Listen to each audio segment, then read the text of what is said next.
আমাৰ অসমৰ হিমন্ত মামা চৰকাৰে ধুবুৰী জি এম চিত আমি আহিছোঁ বিনা পইচাৰ চিকিৎসা কৰে আমাৰ হিমন্ত মামাই আৰু লগতে তালা চাবি জড়িত কৰি এইবিলাক মেডিকেল চৰকাৰী মেডিকেল বনাইছে। আমি চাবলৈ আহিছোঁ ইমান ধুনীয়া মানুহৰ লগত ইমান ফেচিলিটি দিছে। বিজেপি আমাৰ বহুত ভাল কাম কৰিছে। বিজেপিক বহুত ধন্যবাদ। বিজেপিক আমি ধন্যবাদ জনালোঁ। অসম চৰকাৰক আমি ধন্যবাদ জনালোঁ। আমাৰ CM মোদী ডাঙৰীয়াক আমি ধন্যবাদ জনালোঁ। আমাক বিনা চিকিৎসা কৰি আছে মেডিকেলত। বিজেপি জিন্দাবাদ, তালা চাবি জিন্দাবাদ, বিজেপি জিন্দাবাদ।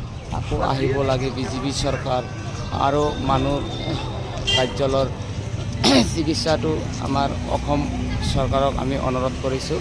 আমাৰ চিকিৎসা বহুত ফ্ৰী কৰি আছে, আকৌ সুবিধা দিব লাগে আৰু যেন ফ্ৰী হয়। এই দেখক অসম চৰকাৰে বনাইছে আমাৰ হিমন্ত মামাই ইমান ধুনীয়াকৈ বিল্ডিং বনাইছে।